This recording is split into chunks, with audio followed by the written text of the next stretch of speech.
Narym is the oldest settlement in the Tomsk region, founded among the remote taiga and endless swamps. The Narym prison was built at the end of the 16th century as a fortress, but later became a prison where, from century to century, those who disagreed with the authorities were punished. The population of Narym itself rarely exceeded 2,000 inhabitants in any year. However, through hundreds of thousands of people passed through this village from among those who came here against their will. The descendants of many of them live normally today, becoming its indigenous population and keeping the memory of those times when the name of their village was associated with death.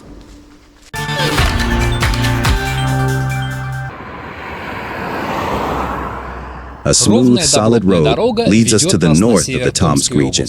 To go to Narym, the height of autumn seems to have been a good idea. The golden-colored landscape of the West Siberian plain brightens up the long, monotonous path.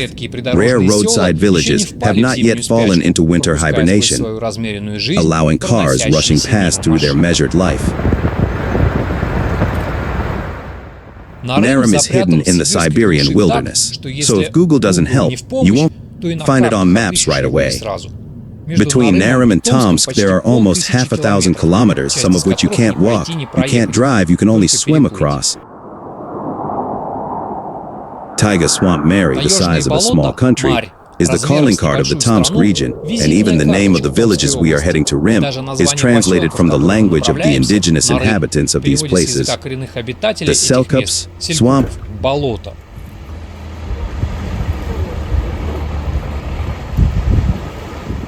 Well, you're still a long way from Narym. We've only just reached the pier of the regional center of the village of Parabel.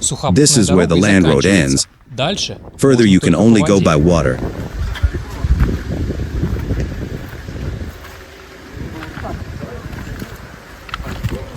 While waiting for the river minibus that runs twice a day between villages lost in the taiga and swamps, you involuntarily plunge into the bustling coastal life.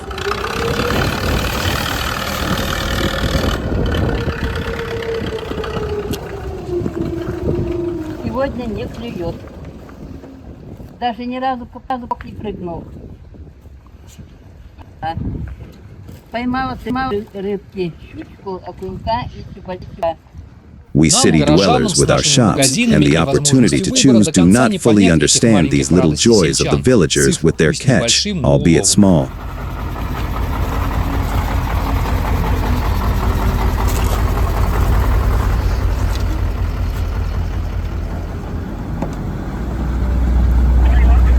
Добрый вечер, девочки. 213-я. Поехали. Параллель Нарым. Левым боком вас делают, Андрей Шпилев.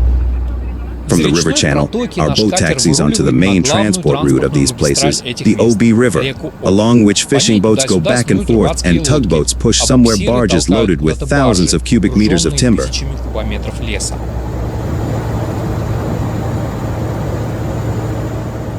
Somewhere in the distance among the taiga, oil and gas workers are pumping out expensive energy resources from the depths of the Tomsk region, providing many locals with work, but not giving them adequate income.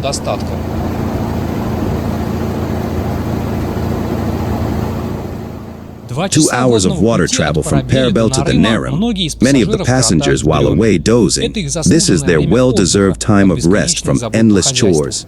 The boat sways on the light waves of the Obi River, and autumn landscapes of Siberian autumn float by.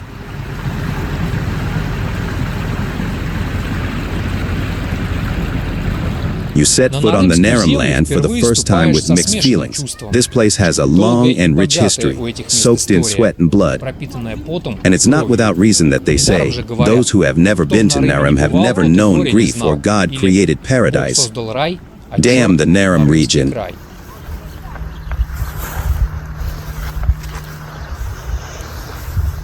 The history of Narym as a place of political exile began several centuries ago.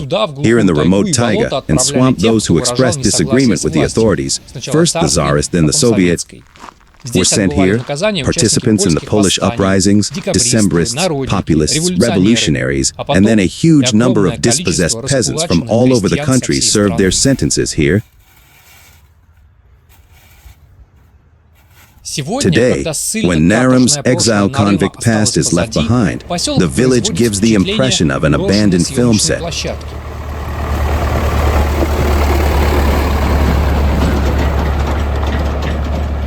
The modern life of the village is really very cinematic.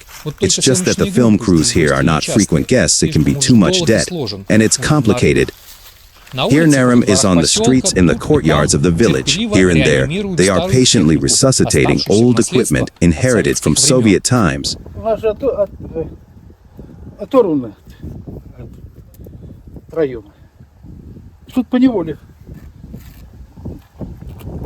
Научите делать все.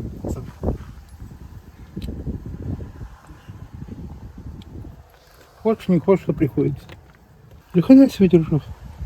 Раньше сено ставил, огород пахать. Сейчас он дрова подвести. The lack of land connections with the rest of the country forces locals to become jacks of all trades, fixing what can't be repaired and starting what doesn't start, because there is nowhere from anyone to wait for help.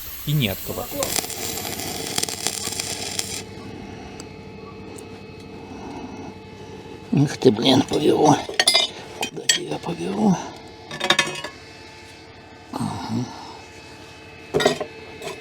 Narym men are constantly doing something, constructing and improving here. It's so comprehensive that at some point you just feel embarrassed for your apparent idleness.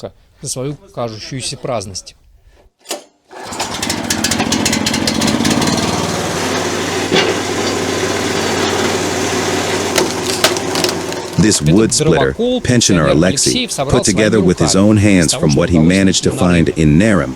This thing is absolutely irreplaceable in a house with stove heating, especially cold in the Siberian winter.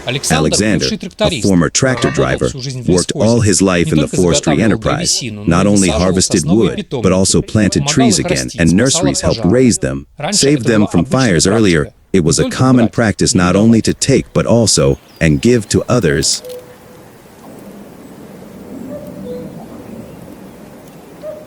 Well, in the 2000s, Alexander with his skills was no longer needed, so he had to master other specialties, gradually becoming, as they say now, multifunctional. A village in collapse, there is no work in the village. What kind of work do businessmen have? Something else works a little, but the village survives due to the fact that it is when it has a pine cone. The pine cone is collected from the berries. If earlier it was possible to fish and there were containers where they accepted the fish, but now they have closed it all. Not long ago, Alexander himself spent seasons on end in the taiga collecting cedar cones. When he realized that it was worth it, set up a crusher in the yard, began to acquire the necessary contacts, and now goes to the taiga to buy nuts only occasionally for the sake of pleasure. Mostly they buy cones. It turns out to send up to 120 tons to the city pine nuts. Well, in one day, if under normal conditions, 600 bags can be twisted. And it would seem that this enterprise of his could bring, albeit not a very large but stable income. But the echo of big politics reached the distant Narym because of the sanctions. Many Western companies refused to purchase Russian nuts. They were replaced by the Chinese. Well, as Alexander says, they pay a little and reluctantly.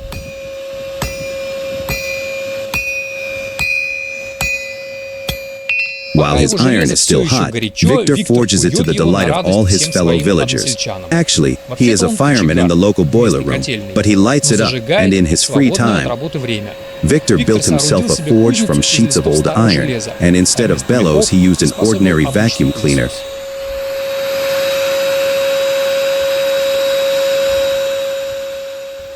There were 2 forges in the bunk. One was in the fire back here, the other stood in the market. Everything fell apart in the village. We need a forge here full of some kind of exposure. Just make a cleaver. Do something else in the little things.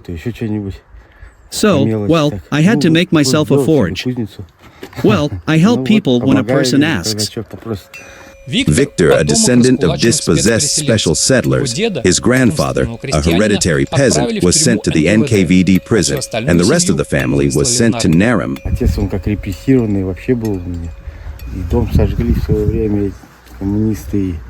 The communists kicked my mother and I out onto the street. My dad didn't tell me. I would belittle, as if he says, if you want, what will we do with them? Maybe shoot them. They'll die somewhere. Those were the times.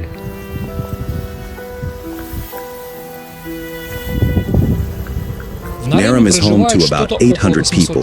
There is a large school, a paramedic and obstetric center, a house of culture. There are 2 coal boiler houses. Although the cost of connecting to them and further heating is such that for many locals, it is cheaper to light stoves the old-fashioned way.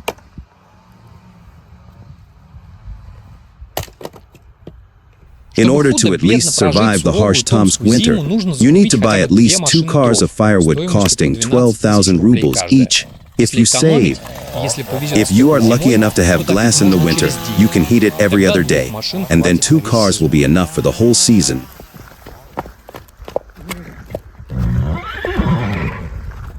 If you don't think about the history of this village, then Narym is similar to hundreds of similar Russian villages, only it's far from here to civilizations, and there is no road.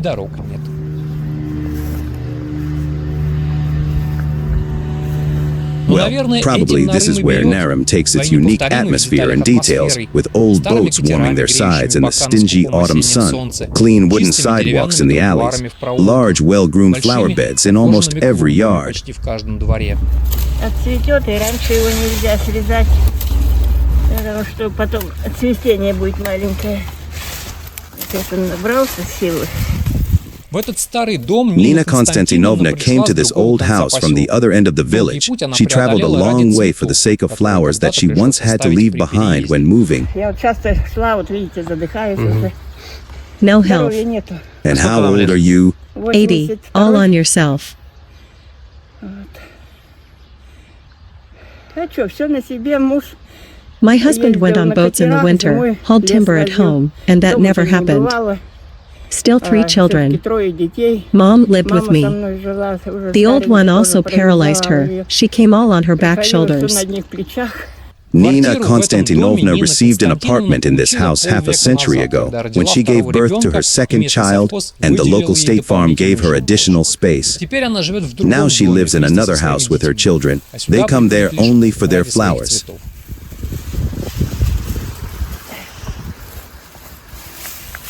While caring for the plants, a pensioner somehow calmly, casually tells us about the hardships of her life and that of her village, as if it were something taken for granted, as if a person here in Narym could not have any other fate than a difficult one. There was a big garden, and Mom digs up potatoes there. So they went digging for the second time. What did you dig up? And now the cows were clearing it. What kind of people asked that you don't throw it away? Well, sometimes she'd give us potatoes.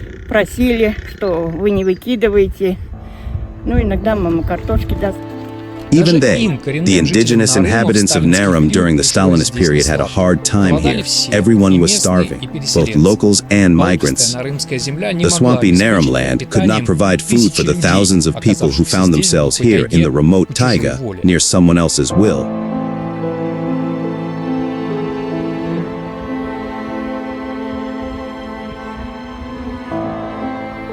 There are few living eyewitnesses of the terrible Stalinist years left in Narym. The current residents of the village know its history more from the stories of their parents, in which in the 30s of the last century they were driven here from all over the country, first from Siberia and Altai, later from the Volga-Baltic region of Moldova, Ukraine and Belarus, hungry, half-naked, and without rights. My grandfathers were driven here before the war in the 30s. What kind of dispossession there was hunger? Their 8 children were all tried on as little ones. They did not survive. There were no doctors. In just a couple of years, starting in 1931, the Soviet government deported at least 320,000 dispossessed peasants to the Narym region. The center of this gigantic prison was Narym. Repressions continued in subsequent years until 1953, but that first flow of migrants became the worst in the entire history of this region.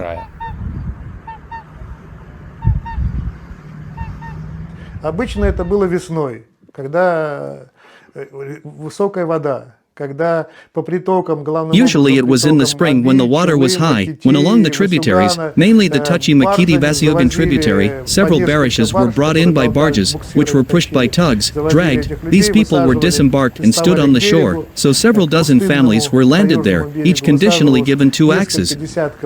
Conditionally a saw there, and had to settle down in this place, and then the barge moved on after 20 to 30 kilometers next stop. обживаться, сказать, на этом месте. Дальше баржи двигались дальше. Через 20-30 километров следующая остановка. A person with whose name a terrible period of repression is associated Stalin also served exile here in 1912, but did not try here and ran away for a month and a half, and then went to Switzerland in the house where he lived during the years of the cult of personality. They made a museum. Naturally, they are not Stalin, and this museum is almost they were forced to visit everyone who sailed past on tourist ships on Narym. There was a time when next to the museum there was a 4-meter plaster monument to Stalin during the years of the debunking of the cult of personality. The monument was dismantled into parts and put into storage rooms in modern Russia. The upper part of the monument was pulled out of the annals of history and placed in the museum exposition in Narym, and we were told that Stalin was being torn to pieces every now and then to collect in place again. Supposedly such an initiative is being taken either by the museum staff or by the regional authorities, either out of respect for this figure or out of a desire to attract tourists and admirers of Stalin here. I think that there are much fewer Stalinists than well. There are a lot of them in the villages. Of course, thanks to TV, but still, people seem to understand that after all, their ancestors suffered. Yes, that it was unfairly cruel. They say it differently there. Well, such a time is somehow trying to justify their brain and soul with this matter, because, after all, it hurts. The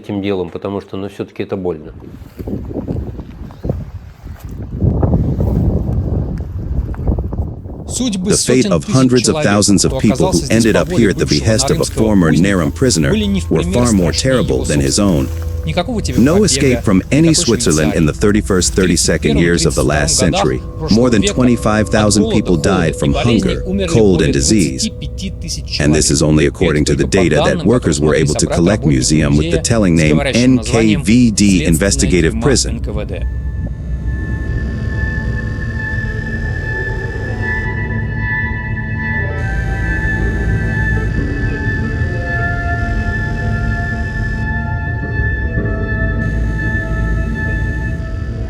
The museum itself is located in Tomsk. We stopped there later on the road from Narym, but without visiting this exhibition it is simply impossible to understand what happened in the village in the 30s of the last century.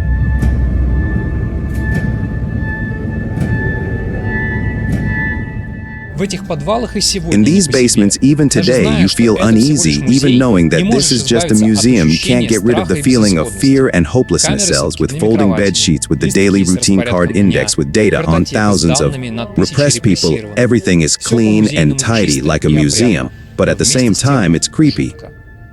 This is a personal document, some kind of exhibit material, and a brief history of the person being told. For 30 years now, museum staff have been collecting materials and clarifying the names of the victims of Stalin's terror, including yesterday's Narym peasants and small owners who were sent to develop the taiga and swamp.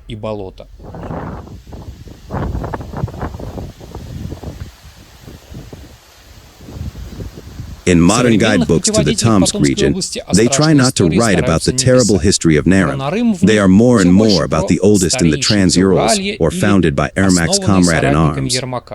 Well, a little more about the Decembrists and Stalin's messengers Sverdlov and Kuybyshev, but this is all for tourists, because the locals have their own family story.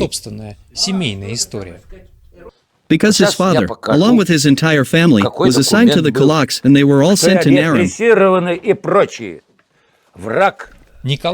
Although here they were never able to cut out the economic vein from his father, in every family it was possible to have a cattle of one blood, one of this and that and a little more everything. But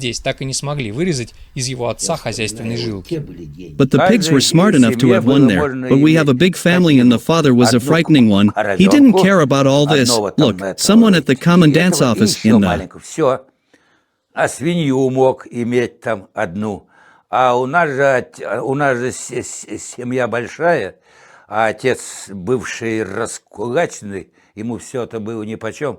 Смотришь, кто-то в Village council комендатуру в dropped this fist сельсоветом and again has two Этот cattle. раскулаченный опять 2 скотины имеет. Nikolaev is 82 years old, but he remembers well his half-starved childhood in Narym. Something like this won't be written in guidebooks and won't be taught in history lessons in modern schools. В 5 классе, да, в 5 классе это ой-ой, давным-давно. In the 5th grade, it's a long time ago, I was hunting for chipmunks. The skin cost for a year alive raw materials 50 kopecks apiece, and here I am in the morning 120 pieces, and I'm hunting for paws. The head is cut off. The intestines are thrown out for me. They're boiled for me in the morning. I take them with me in the morning in the forests we take. We eat. They were delicious. Life forced us to, and now they will be born, and even from the pot give me kite-cat. А сейчас они понародятся, еще от горшка. Давай мне кит-кат. Not everyone in Narym is ready to talk about the past experienced or heard from their parents. There are those who believe that the past should not be brought up, or those who simply do not want or are afraid to remember the old. Discussing and condemning the mistakes of the past is not accepted in Russia now, especially since such a terrible past as here.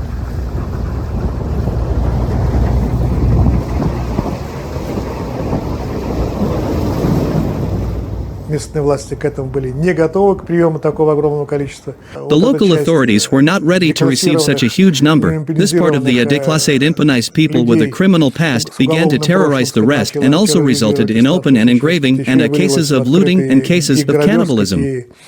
We know about 4,000 people died. Умерло около, как мы знаем, около 4,000 человек. Vasily Kradovich talks about will later be called the Nazi tragedy in May 1933. A caravan of barges delivered to the uninhabited island of Nazina, so that among the OB there were more than 6,000 people at that stage, both criminals and ordinary peasant families.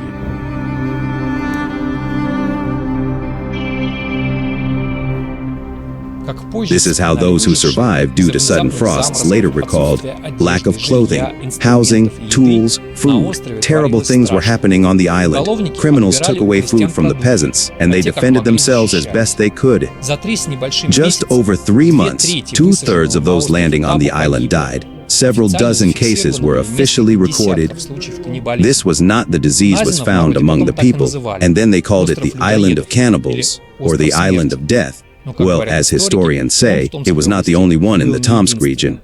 There are at least 2 more such islands. This is a hollow island near Parebel, which means there is also an island near Kalpashivo, the same prison islands where, as if in transit, the history of massacres and deaths was everywhere.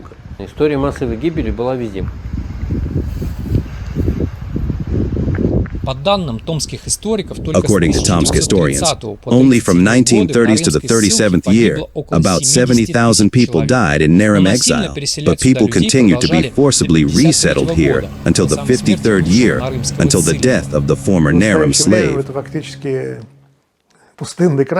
At present, it is actually a deserted region. Those hundreds of villages that were currently do not exist due to the fact that they sent, by and large, thousands of people to look for the remote Taiguska for its settlement. The benefit of a big state. Our native state did not work out in those lands where they were from sent to say they were abandoned. Государство наше родное не получило.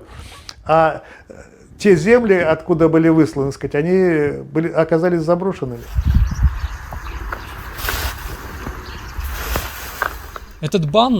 This banner, when you are installed in the village with the money of some grant, is nothing more than a symbol of today's Narym cannot be forgotten or preserved.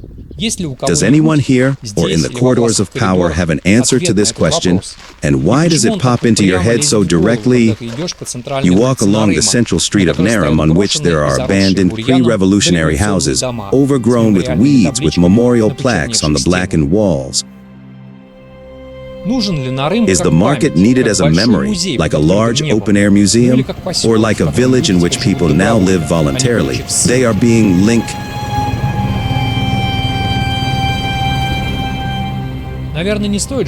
Probably you shouldn't wait until the answer to this question comes from somewhere above there now. As well as always, no one has time for this. Perhaps the answer will not come by itself right away.